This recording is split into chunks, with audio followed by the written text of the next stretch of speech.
Welcome back to Checkmate with Blake. Let me ask you all a question. Are you an attacking chess player who enjoys having a solid position but has those attacking chances? The Queen's Gambit's perfect for you. Are you also interested in learning about an opening that has the highest win rate for white? It's often regarded as the best chess opening for white. Well, again, the Queen's Gambit is for you.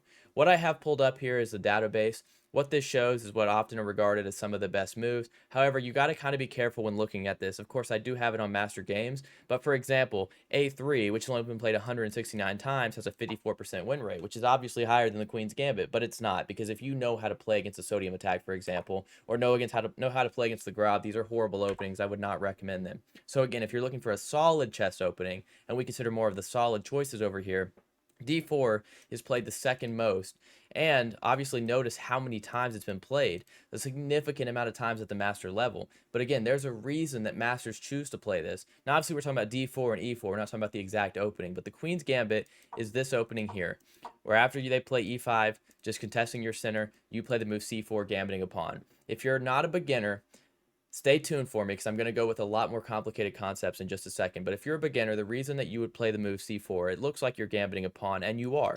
But after they take back, what you're going to do is you're going to play these moves and you're going to win this back. If you haven't seen my Ready Masterclass video, there's a very similar concept that I'm about to show. So you can actually win this rook in the corner. If you haven't seen it, go watch that video. I won't show the full line because I don't want to get too in depth. But in my Ready Masterclass video, I show this line where after they take, you go this move E3 trying to capture, and after they try to hold it, you actually will win this rook in the corner and you'll win the game in a short amount of time. So if you like dynamic play, go watch that video. However, of course, the point of this video is the Queen's Gambit. So as I said, if they take, first of all, you can always just play the move E3, or you can consider the move E4, and you're going to win this pawn back. So if they try to hold it, let's say you play the move E3 and they try to hold it. So you actually play this move A4. And I say this move because B5 is the only move that makes sense to try and hold this pawn here. Obviously, try and find any other move in this position. If you consider the move here, it's really just not a good move at all. Obviously, you're blocking your pawns. Beginners, if you're watching this, do not play this way as black. But if a beginner tries to go with this move B5, you play A4. Of course, if they take, you're going to take and you're going to win this pawn as well. And if they try to defend here, you're going to take and win this rook. In my Ready Masterclass video, there's another way to win the rook that's often much more exciting. But again, they can't hold this pawn, believe it or not, because now let's say obviously they can't go here because we'll win this rook, but maybe they'll try this move instead.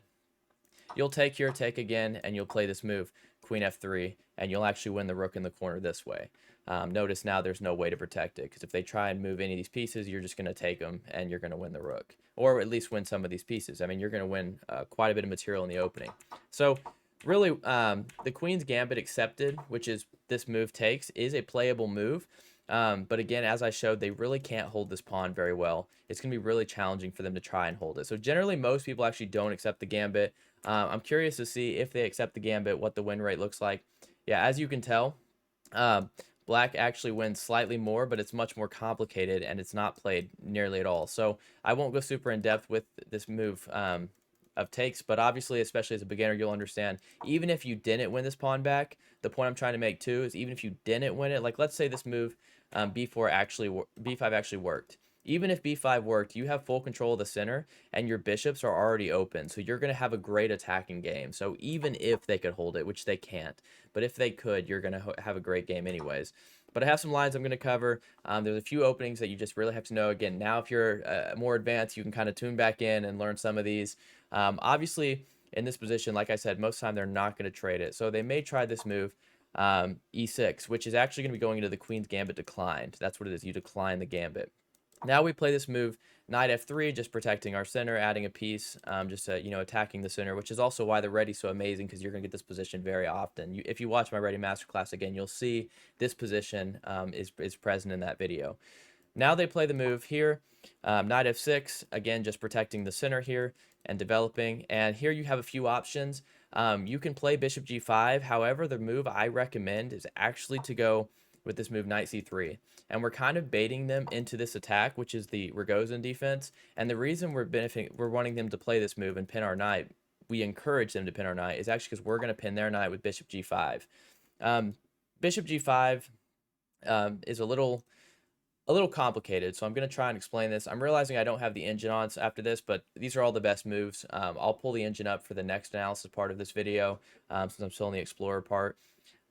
Actually, I think I can just go straight to analysis from here. So we'll go straight into the analysis from here. Sorry about that. Okay, so obviously bishop g5, we have a slight edge. And the reason you play bishop c5 is if you're a beginner, you may look at this and say, well, if they take, well, they're doubling our pawns. Again, as I said, this is a gambit.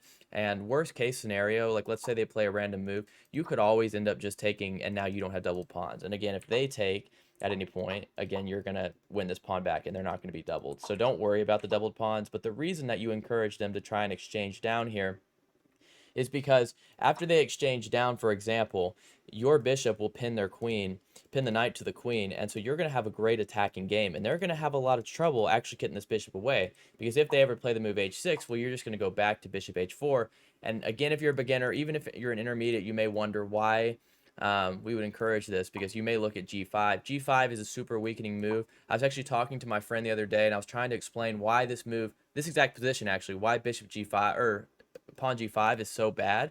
Well, what do you see when you look at this position? First of all, you always have ideas like h4 to break open the center or break open this pawn chain. But more importantly, notice how they've weakened all their squares. For example, if you could get a bishop here or a knight here, well, you're going to have a lot of pressure on these dark squares. Additionally, later in the game, if you make it to like an endgame, this pawn's going to be incredibly weak. It's a backwards pawn. There's no pawn that can protect it. So you're going to be able to capture this pawn. This f7 square is even weaker now that they've moved these pawns, because as a rule of thumb, if you move your pawns forward, pawns cannot go backwards. Your pieces can move all around the board, but your pawns can never go backwards. So you need to be 100% sure when you're going to push a pawn like this and attack it. Of course, this is playable. You're going to have an attacking game, but it is not at all what I recommend. So we're going to go back a little bit here.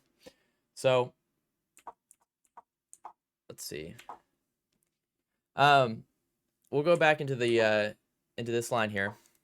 So, like I said, because we're going to play this move, knight c3, and after this pin, obviously they may not trade it immediately.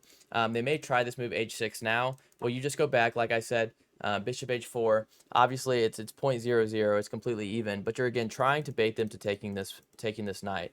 Here, after, for example, castles, we might go into this line with e3. Just go ahead and develop and get your bishop here. Now, here's where it gets a little tricky because there's a few moves to consider. Like, for example, if they play knight b to d7, which is a very move that you can play. It's a solid move. The move I recommend would probably be queen c2. So first of all, you're going ahead and getting this knight covered. But the idea is I'm going to show you all the perfect setup. So the reason that you're not just playing bishop d3 first is because now they can take, and after you take back, they actually gained a tempo because you had to spend one move, two moves to actually capture this pawn, and it's kind of a waste of tempo. The engine doesn't hate it, but the move I would recommend is queen c2. Let's say now they take. Well, of course, now you're going to take here. But even if they don't, let's consider some other moves they have. So even the move like c6, which is also very solid. Now I actually recommend, believe it or not, I recommend taking this pawn. Notice they can't take back here because it's pinned. And after they take, you're now playing bishop d3. And the reason I recommend this is because you don't lose the tempo, you get your pieces on active squares, and now this file's open so that you could potentially bring your knight in and bring your rook in for a big attack. All right. We'll go back furthermore because that's a position that I just want you all to know, because that's just kind of what you might see. So there is this idea that a lot of players play, actually even masters play this, but I don't really understand why, because it's not a good choice. Obviously the engine doesn't like it. A lot of times people will respond here, rather than going with e6 with the queen's gambit decline, they'll play this move knight f6, which is a bit premature. Obviously if you waited to move, they could now just go into this queen's gambit decline, so it's not ideal, but instead you're just going to capture this pawn, and let's say they capture back with the knight. Well, you take the center, you play e4. After they go back, you have a few ideas here, but there's a nice trick you have. So if you like to play tricks, you have this move. And it's not even a trick because it's the best move in the position. So it's not like you're getting a weakening position here. So a lot of times here, you just go and defend the pawn, and they may think, well, I can capture this free piece. After they take it, you play bishop b5 check. Notice now they're in check. If the queen goes back, obviously you would just capture with the bishop. So instead, even if they play c3, for example, well, then the queen hangs. Well, now if they go, okay, knight f6 covers my queen, you take with check. After they take back, you win a free queen. So you can actually win a free queen in this opening pretty early, so it's pretty impressive to see it. I want to show you all some other defenses that you need to know about. So one defense I actually play as black, it's my favorite way to respond to the Queen's Gambit, is the Slav. And you need to know how to play against the Slav because it's a little different. You still go knight f3, and they still go knight f6. However, here you have some options. Again, the moves I recommend would still be this move, knight c3 in this position, and e6 is the Slav that we're looking for. This is actually the semi-Slav. Now after the move e3, you have a few ideas here. Bishop g5 is still a very solid line. It's very similar, but now after this move, if they do try this move here, again, now we're kind of in a very similar position. You can here play e3, kick it away, and open up this file. However, here there's not a ton of things they can do. So h6 goes back, and going back to it, bishop, let's see, what's the moves that they're recommending in this position? They could go knight bd7. This is a very solid opening. This is actually probably what I generally play, actually, when I play as black here. But you just complete your development, and you get a very solid position again. I will go ahead and show, just pause the video kind of and show this. What do you have when you're playing this for white? Well, you're going to have your bishop on an open square. This bishop is active, and it's in front of the pawn, so obviously it's not locked in by this pawn. You have 1, 2, 3, 4. They have 1, 2, 3, 4, but these are not generally going to stay that way, and you can always consider taking and opening up files too. So it's a very attacking game. I actually have a speedrun series already posted on the Queen's Gambit, so I played the Queen's Gambit in a speedrun. So if you haven't seen it, go check out Winning with the Queen's Gambit. That's a opening I've shown. However, here there are some tricky things. So for example, let's say that they do not decide to push this pawn and go into the semi-Slav. They may decide to take, because a lot of Slav players will take, and if you play a random move, well, they're going to control here with this move b5, and now they're actually solidifying their center, and some of your tricks don't work as much anymore. So instead, after the move d takes c4, the move I recommend is actually to go a4. a4 is designed to stop this. So now, of course, you ideally could continue your development, for example, after e6. Now there's no threats, and you're going to win this pawn, because obviously they can't play the same line because now this knight covers it. So a lot of players will know this. A lot more advanced players will immediately see this, and they'll play this move bishop b4 instead. So let's say the move e6, just for the sake of example, and let's say we play e3 and now bishop b4 to kind of pin this knight to the king and kind of reinstate this threat of pushing this pawn. Well, the moves here are a little tricky. We could go bishop d2, and there's actually another line I didn't really spend a ton of time looking at, which is just capturing the pawn immediately. Capturing the pawn immediately is probably a very playable line too. They don't have this threat again because now your bishop covers, so that's a very solid option. The move I was recommending was actually just to play bishop d2. Of course, if they were to capture now, you take back with the bishop, and this pawn still covers it, and you're going to have a very strong attacking game. But let's go back here. A move that I also recommend would be bishop g5, and now after this move here, again, notice now, like I said, they're pinning it, and they're planning on playing this move b5. Well, now you still can play the move e4, which is actually the tricky move in this position. Because now when they trade down, they may think, again, they're going to try and play this, but what you're going to play here is queen. They're going to play queen a5. Sorry, it's black's move. They're going to play queen a5. So they're attacking this pawn, threatening a check. The move you play is e5. So you're attacking their piece, and obviously if they were to take it now, you're just going to go here, and you're going to win a piece because you're attacking the queen and you're attacking the knight. So that's obviously an incorrect way to play. Black may instead go knight d5, and if you're looking at this as playing white, you may say, well, why are we allowing them to put so much pressure on this pawn here? Why are we allowing them to get their knight in the center, and now our bishop's staring at nothing?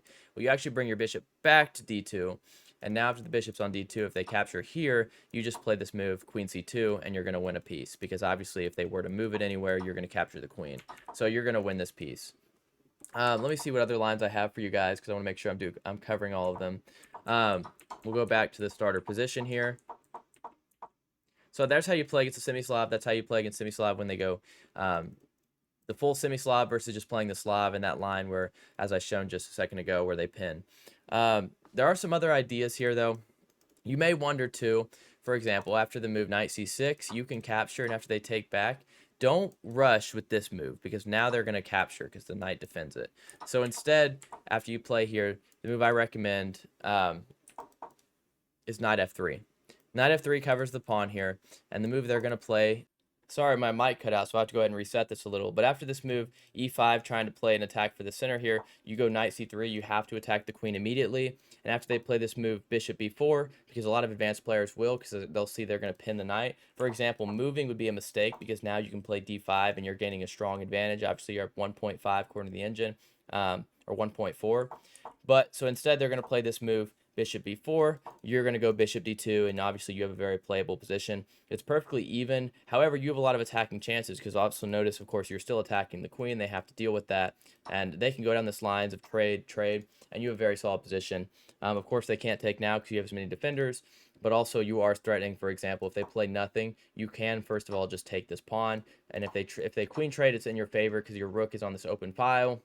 Your pieces are very active, and you have a pawn in the center. You do have doubled pawns, but of course, I think you have excellent compensation for that pawn that's doubled temporarily, at least. Some other lines I want to show you all. We'll go back a little further. So let's say instead of this move knight c6, which again I don't recommend. I recommend the Slav or going into the Queen's Gambit decline. But this move g6 you might find. So I'm just going to briefly touch on it. After they play g6, after they play g6, you go ahead and take this pawn. After they take back, you play knight c3. A lot of players here are not going to want to play the best move, which is queen d8, because it looks horrible. It looks like you just, white has these pieces in the center, and all you have to show for it is g6 and a lost center pawn. So instead, a lot of players will play this move queen a5, especially if they play the Scandinavian. It's a pretty typical theory. Also because they're looking to put a bishop here and just add a lot of pressure to this diagonal. But here it's very simple. I recommend the move e4, although you will notice that the engine also says that bishop d2 is fine. But I recommend the move e4, and after they go ahead and develop bishop g7, push e5, which is going to head, or sorry, not e5 just yet, sorry, bishop d2, because what you're doing is you're actually gambiting this. That's what I meant to show. You're gambiting a center pawn with the idea of playing knight d5. Knight d5 threatens a fork here. Well, how do they stop this fork? If they were to go, let's say, here, obviously be captured, the queen covers all these other squares. There's really no good square for the queen. So they might try this move queen c5, which is attacking this pawn, threatening a check. But you're actually not concerned with it, because you're going to play rook c1, encouraging this check. And after they give the check and you move away, well, notice now you're attacking the bishop and you're attacking the queen. And it's actually completely lost here. The best move is actually to sacrifice the queen, and then we'll just take back. But the moves they'll probably play, if you're playing a real human, is going to be the move queen d6, most likely. And then you're going to take with a check, and you're going to win the game. So those are all the lines I believe I wanted to cover for you guys. If there's anything I missed or anything you want to see more about, just let me know. And again, with the move, the idea behind this push that I didn't show, e5, this isn't something that in this position is perfect, but it's something that in the Queen's Gambit you're often going to find that you just have complete center control. So again, if there's anything I missed, feel free to let me know. And like I said, this opening, the reason I wanted to show it for my viewers who like the Ready Gambit and who don't know how to play the Queen's Gambit, I want to make sure you guys know how to. Because if you play the Ready Gambit or the Ready, for example, you might actually go into the Queen's Gambit a lot. It transposes very frequently, which is why I want to show it. If you haven't seen that video and you like dynamic attacking play, go check out my Ready opening, because now that you've seen this video, you're more prepared. So if they do transpose the Queen's Gambit, you're going to play it, but you're going to have those Ready Gambit lines. So if you're interested in seeing that video, I'll attach a link to it to the screen above. Thank you guys for watching, and stay tuned for the next episode.